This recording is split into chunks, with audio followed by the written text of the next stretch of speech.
due diligence. Definisi umum Black Law Dictionary, such a measure of prudence, prudence Prudence. activity or Mm-mm. prudence activity or assiduity as is probably to be expected from Expected. a reasonable Expect. and prudent man, not measured by absolute standard, depending on the relative fact of the special case.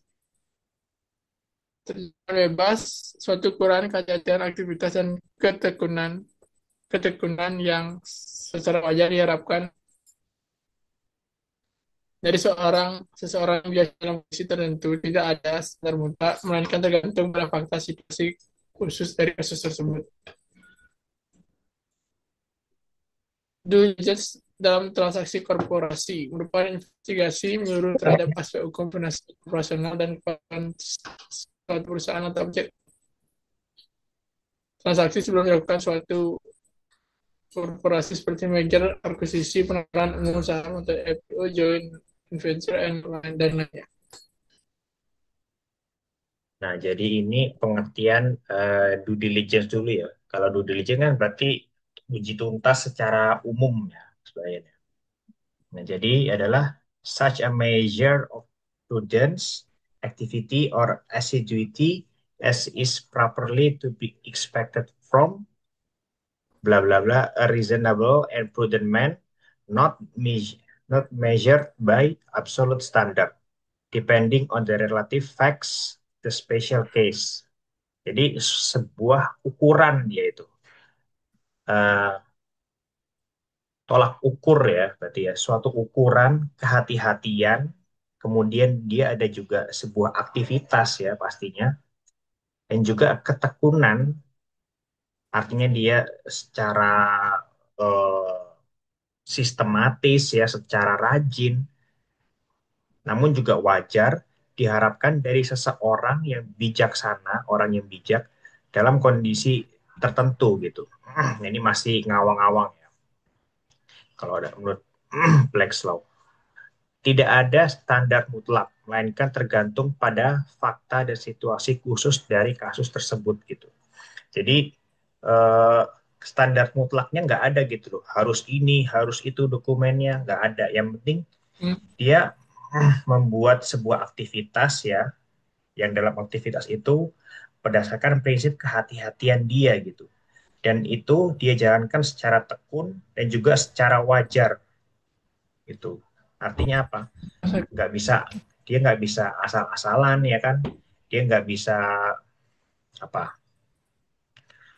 misalkan menggunakan cara yang ilegal untuk mendapatkannya, nggak seperti itu. Jadi harus cara yang wajar dan juga tekun Apa? seperti itu. Apa? Kemudian due diligence dalam transaksi korporasi merupakan investigasi menyeluruh terhadap aspek hukum, kemudian Apa yang bilang? finansial, operasional, Tahu. Ikonnya. dan kepatuhan suatu perusahaan atau objek transaksi sebelum dilakukan suatu aksi korporasi. Jadi eh, due diligence itu nggak cuma Urusan. hukum sebenarnya ya. Ada finansial, ada Hmm. operasional, ya kan? Yang mana Kalau dan juga kepatuhan suatu perusahaan atau objek transaksi sebelum dilakukan suatu aksi korporasi, ya seperti tadi, merger, akuisisi, penawaran umum saham, atau kita tadi sebut IPO, ya kan? Ada joint venture, dan lain sebagainya.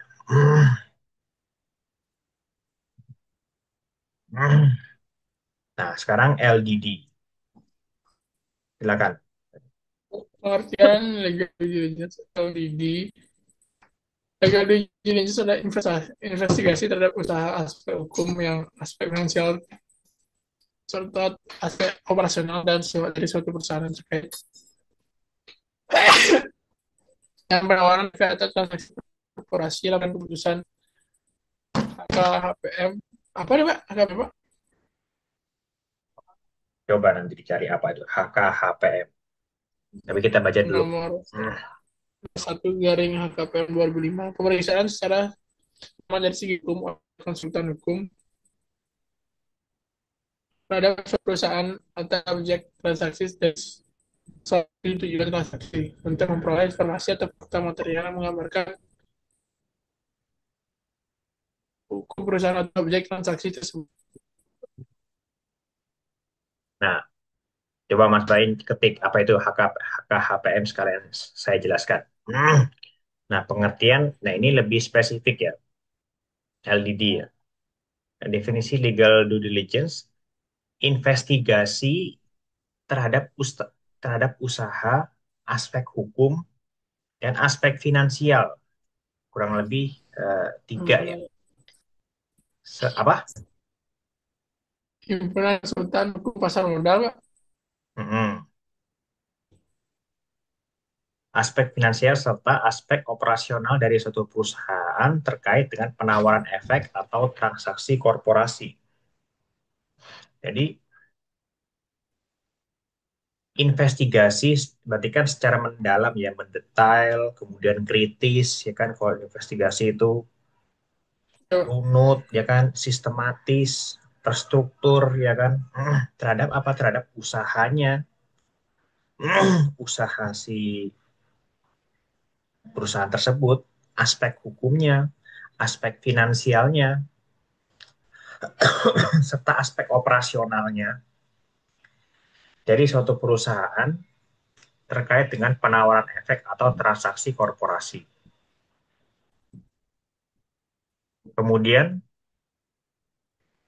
pemeriksaan secara seksama dari segi hukum oleh konsultan hukum terhadap suatu perusahaan atau objek transaksi sesuai tujuan transaksi untuk memperoleh informasi atau fakta material yang menggambarkan kondisi hukum perusahaan atau objek transaksi tersebut. Nah, jadi pemeriksaan tersebut tuh harus dengan seksama ya dari sisi hukum. Nanti data-datanya banyak tuh. Apa aja kalau misalkan dari sisi hukum, misalkan aktanya, NIB-nya, izin-izinnya, izin lingkungan, dan lain sebagainya, itu banyak banget, Saudara. Belum lagi dari sisi ekonomi, misalkan. Atau dari sisi operasional, SOP, SOP-nya bener nggak, dan lain sebagainya. Jadi nggak bisa dari sisi satu satu kepakaran aja ya, kliennya. Jadi butuh dari banyak banyak ahli, ahli hukum lah, ahli atau akuntan, kemudian juga ada ahli di bidang operasional misalkan. Tujuannya untuk lagi-lagi apa? Untuk memperoleh informasi atau fakta-fakta inti ya yang menggambarkan kondisi hukum atau kondisi real perusahaan tersebut gitu. Karena kenapa? Karena banyak perusahaan yang ngaku sehat padahal dia sakit ya kan. Luarnya sih bagus gitu, gede kantornya, Ada. karyawannya banyak, tapi pada pada intinya di dalamnya itu dia sedang mengalami kebangkrutan. Makanya dia mau dijual atau mau dibeli sama perusahaan lain, ya kan, dengan harga murah apalagi.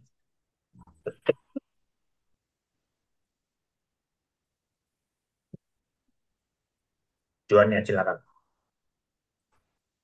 Tujuan legal idenya setelah M&A, GPO, dan GV menilai risiko hukum, identifikasi potensi pelanggaran hukum atau sengketa yang akan diwariskan setelah transaksi, validasi kepemilikan struktur hukum, memastikan legalitas pemilikan aset, aset izin kontrak dan dokumen penting lainnya, evaluasi kekuatan hukum apakah perusahaan terkait telah mematuhi seluruh peraturan perundangan, izin perpajakan, ketenagakerjaan lingkungan, dan sebagainya, menentukan nilai saksi, menjelaskan faktor hukum yang dapat meningkatkan keuntungan perusahaan, termasuk utang tersembunyi, kewajiban kontingensi, dan sebagainya, menyesuaikan struktur transaksi, memilih apakah akuisisi akan dilakukan dengan membeli saham atau aset berdasarkan hasil LDD.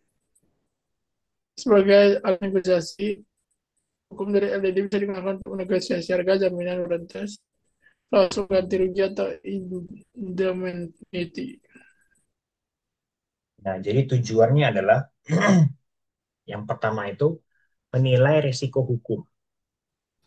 Jadi legal due diligence kan dilakukan ketika kita tadi mau akuisisi ya kan, mau merger dan lain sebagainya. Intinya kita mau beli perusahaan yang sudah jadi lah, bukan buat perusahaan baru. Ya, Nah, kita lihat itu di perusahaan tersebut tuh resiko hukumnya ada nggak, besar atau kalaupun ada besar atau enggak gitu. Jadi lebih detailnya adalah identifikasi potensi pelanggaran hukum atau sengketa yang akan diwarisi setelah transaksi. Apakah ketika kita membeli sebuah perusahaan tersebut itu apa namanya justru akan memudahkan kita, memudahkan usaha kita ke depannya ataukah enggak gitu. Kalau misalkan dilihat perusahaannya, oh profitnya besar, eh, sorry, revenue-nya besar, pendapatannya besar gitu. Tapi dari sisi hukum dia juga banyak sengketa ya kan. Dia banyak misalkan utang yang nggak dibayar, itu kira-kira bermasalah nggak? Worth it nggak kalau kayak gitu nggak apa. untuk dibeli? Enggak kan, meskipun dia profitnya apa pendapatannya gede ya kan, omsetnya gede, tapi kalau banyak masalah buat apa kita beli? Itu malah jadi penyakit kan. Kemudian validasi kepemilikan dan struktur hukum. Memastikan legalitas kepemilikan aset, saham, izin, kontrak, dan dokumen penting lainnya. Jadi kita lihat juga tuh, ini bener, ini siapa sih yang punya sebenarnya? Jangan sampai nanti dia cuma ngaku-ngaku misalkan. Yang pemilik aslinya misalkan di luar negeri atau entah kemana, pergi sebentar, cuman perusahaannya dijual. Kemudian sahamnya ada berapa, izinnya lancar semua nggak nih? Percuma aja kita beli perusahaan yang izinnya masih nol gitu. Kita harus izin buat izin dari awal. Bukan masalah uang. Ya uang juga masalah karena ada satu izin lingkungan misalkan bisa sampai puluhan bahkan ratusan juta rupiah ya kan. Itu masalah. Tapi di sisi lain waktunya juga kan, waktunya juga nggak pendek dan itu cukup yang sangat cukup memberatkan kalau kita beli perusahaan yang nggak punya izin. Kemudian kontraknya juga, kalau kontraknya banyak yang merugikan, misalkan banyak Iya. TOP atau term of payment-nya lama-lama gitu. Tapi kita harus bayar ke supplier cepat. Nah, itu kan masalah juga gitu. Nggak ada cash flow yang baik kan. Artinya itu lama-lama bisa merugikan perusahaan sendiri. Gitu. Kemudian evaluasi kepatuhan hukum. Apakah perusahaan target telah mematuhi seluruh peraturan perundang-undangan atau enggak? Gitu. Izin, kemudian perpajakan, kayak kita sudah belajar kemarin ya kan. Kemudian ketenagakerjaan, lingkungan, dan lain sebagainya. Apakah dipatuhi ataukah tidak? Gitu. Kemudian menentukan nilai transaksi. Nah, setelah kita tahu ya kan resiko kepemilikan, kepatuhannya, kita bisa mengidentifikasi gitu loh. Faktor hukum yang dapat meningkatkan atau menurunkan nilai perusahaan termasuk utang tersembunyi, kewajiban, dan lain sebagainya. Jadi kalau misalkan semakin banyak resikonya, kepatuhan hukumnya semakin sedikit, maka harganya kan pasti makin turun kan. Kita bisa Oh, beli perusahaan dengan lebih murah gitu loh. Tapi kalau misalkan perusahaannya baik, sehat, omsetnya besar, izinnya punya semua, ya wajar dia dia dapat atau dia memberikan harga yang mahal itu wajar gitu. Dan kita misalkan dalam tanda kutip minta diskon ya pasti kurang tepat juga gitu kan dan pasti akan ditolak gitu. Kemudian menyesuaikan struktur transaksi, memilih apakah akuisisi akan dilakukan dengan membeli saham atau aset berdasarkan hasil LDD. Nah, jadi dari sini juga nanti kita bisa tahu gitu kan, kita sebaiknya dengan kondisi perusahaan yang seperti demikian, kita pengennya atau baiknya beli sahamnya aja, beli sahamnya langsung atau beli asetnya aja gitu loh. Kalau misalkan perusahaannya bagus, ya udah kita beli sekalian sahamnya. Tapi kalau sahamnya jelek, sorry perusahaannya jelek, ya kan, Oh, amburadul lah keuangannya, hutangnya di mana-mana, banyak banyak pelanggaran hukum, ya mendingan kita beli asetnya aja, beli mobil, ya kan, mungkin kita beli tanahnya, atau kita beli mesin mesin produksinya, seperti itu. Nah, ini juga bisa menjadi apa namanya alat negosiasi ya. Nah, temuan hukum LDD biasa digunakan untuk negosiasi harga. Bisa jadi jaminan juga. Jadi kalau misalkan dia nggak mau nego nih, ya udah kita bisa minta jaminan sama dia gitu. Misalkan apa? Nah, kalau terjadi apa-apa di kemudian hari setelah eh, peristiwa akuisisi atau merger ini terjadi, eh si pembeli yang baru ini kemudian digugat gitu sama orang lain, maka si penjualnya, penjual yang pertama itu harus bertanggung jawab misalkan seperti itu bisa gitu. Atau atau menggunakan klausul ganti rugi misalkan. Kalau ada gugatan, tuntutan, maka si pihak penjual itu harus eh, melaksanakan ganti rugi karena dia sudah apa namanya merugikan si pembeli gitu kan. Hmm.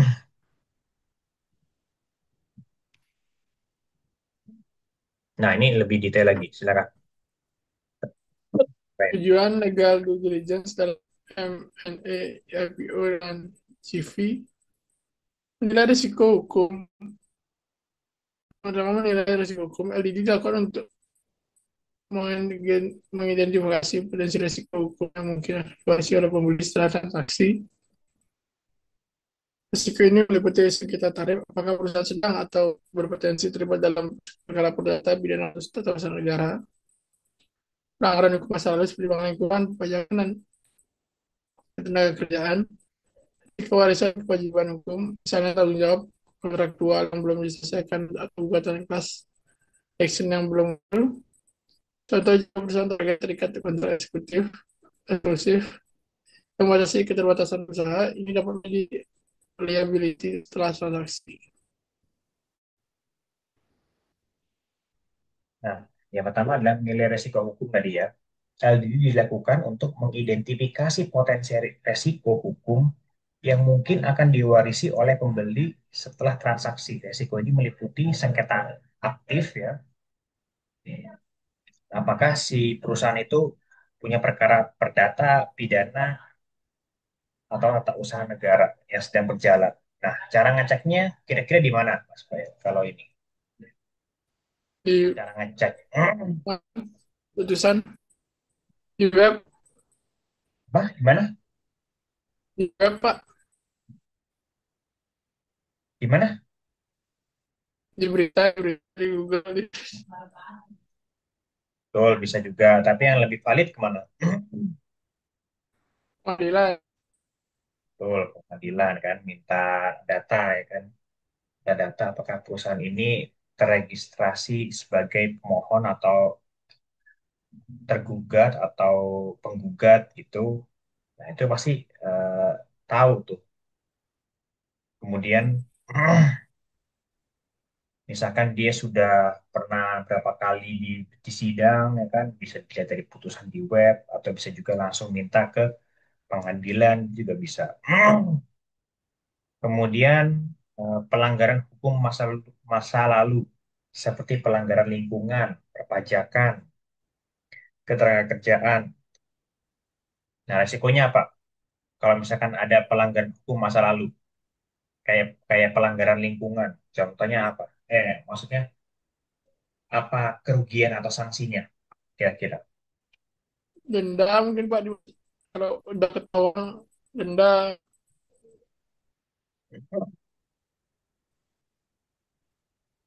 Selain denda Justru apalagi yang paling ditakutin sama orang-orang ini kalau ditutup betul, apa yang ditutup nih? perusahaannya, Pak. Bukan ditutup tapi dicabut izinnya. Iya, cabut izinnya, sorry. Cabut izinnya tuh yang paling ditakuti bagi para pengusaha ya. Kemudian perpajakan apa? Kalau perpajakan di bidang perpajakan. Pak, Kalau di bidang perpajakan apa? denda, Inya denda ya kan? denda, Pak. Denda berkali-kali lipat ya. Kemudian tenaga kerjaan bisa melalui apa namanya sanksi dari PHI ya bisa sama bisa sanksi administratif sampai pencabutan izin Pak sampai denda juga. Kemudian resiko warisan kewajiban hukum misalnya tanggung jawab kontraktual yang belum diselesaikan atau gugatan class action yang belum muncul.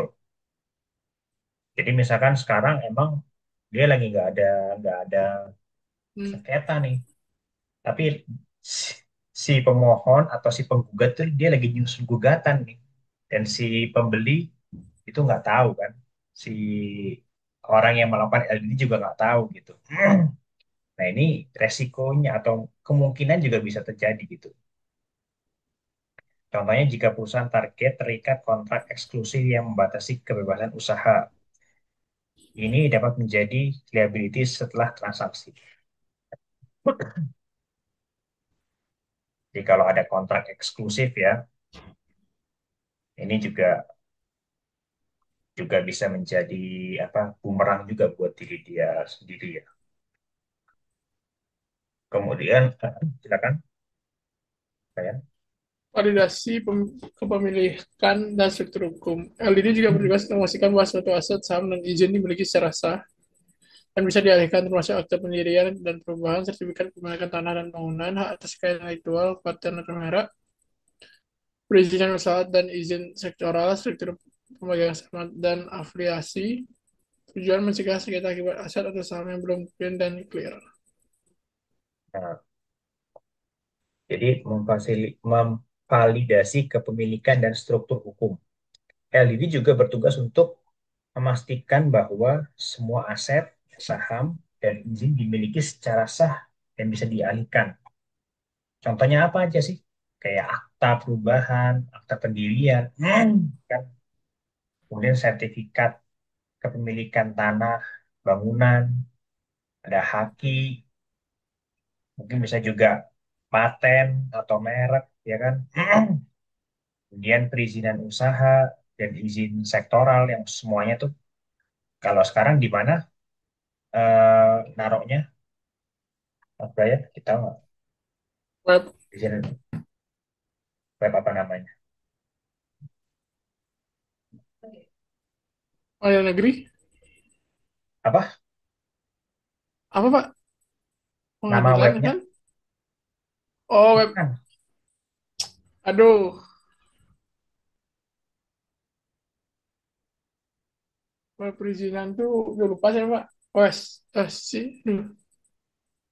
Perizinan semuanya pokoknya NIB perizinan izin link apa ya izin-izin sertifikat standar itu di mana namanya di mana? Mana Web ya Kemendak. kan Pak namanya? Iya, Aduh, lupa saya Pak. 3 huruf apa Oh, coba? SC ya? OSS, diingat-ingat itu. Oh ya, S. Nah, itu harus diingat-ingat. Online Single Submission. Itu semuanya, semua perizinan jadi satu, namanya OSS di situ. Untuk mengurus izin apapun pasti lewat situ. Mau masukin akta pendirian di situ, ya kan? Mau buat NIB pertama kali di situ, nama direktur, apapun lah, semuanya ada di situ gitu. Nah, kemudian struktur pemegang saham dan juga afiliasi-afiliasinya. Tujuannya apa? Tujuannya untuk mencegah sengketa akibat aset atau saham yang belum clean dan clear. Oke, lanjut. Silakan. Evaluasi kepatuhan hukum. Penting untuk menilai apakah perusahaan target patuh terhadap hukum yang berlaku, terutama perizinan, apakah seluruh kegiatan usaha sudah memiliki izin yang sesuai. Perpajakan, apakah perusahaan taat pajak, apakah ada tunggakan atau manipulasi. Ketenagakerjaan, apakah ada pelanggaran terkait PHK, upah minimum BPJS, lingkungan, khususnya untuk industri. Apakah ada pelanggaran AMDAL, limbah, atau sanksi dari RKLHK. Ketidakpatuhan dapat menyebabkan sanksi administrasi, denda, hingga pencabutan izin. Dampak. Nah, ini tadi ya, evaluasi kepatuhan hukum. Itu penting terutama kalau perizinan, apakah seluruh kegiatan usaha sudah memiliki izin yang sesuai. Izin yang sesuai itu berarti kalau di OSS itu, kalau lihat di apa namanya di NIB-nya itu izinnya statusnya apa kan? Biasanya kan KBLI itu misalkan ada 5 ya KBLI di NIB. NIB itu nanti akan ada tulisannya tuh Mas Bayan 5 KBLI, KBLI-nya apa aja misalkan 10312, 10729 misalkan. Biasanya 5 angka tuh kodenya tuh. Nanti bidangnya masing-masing sendiri-sendiri gitu. Nah, itu tulisannya apa? Terverifikasi atau tidak? Tuh. Kalau sudah terverifikasi Hmm. berarti sudah benar izinnya ya kan. Tapi kalau tulisannya belum terverifikasi berarti masih ada yang pending gitu dan itu harus segera diselesaikan. Artinya izinnya juga belum belum berlaku. Kemudian perpajakan dapat pajak nggak nih? Kalau ada tunggakan atau manipulasi kan pasti akan berpotensi dikenakan sanksi. Kemudian ketenagakerjaan, apakah ada pelanggaran terkait PHK, upah minimum, BPJS, kayak mungkin kalau di perusahaan UMKM yang masih dikecualikan mungkin ini ya upah minimum ya, karena UMKM kan mereka juga struggle untuk kelangsungan hidup perusahaan, maka mereka juga tidak bisa eh, memberikan gaji sesuai dengan standar yang ditetapkan oleh pemerintah daerah dan itu wajar sih. Kecuali memang perusahaan-perusahaan yang sudah besar ya, seperti di atas 10 miliar, perusahaan menengah dan besar itu pasti harus sudah memenuhi upah minimum gitu. Kemudian lingkungan, khususnya untuk industri, apakah ada pelanggaran AMDAL, limbah, atau sanksi dari KLHK. Kalau AMDAL ini udah tingkatannya paling tinggi ya, Ya, kerusakannya Pak. dia. Dia Lingkungan. kayak tambang, ya kan? Dia kayak yang benar-benar sangat berpotensi mencemari lingkungan. Tapi kalau misalkan enggak,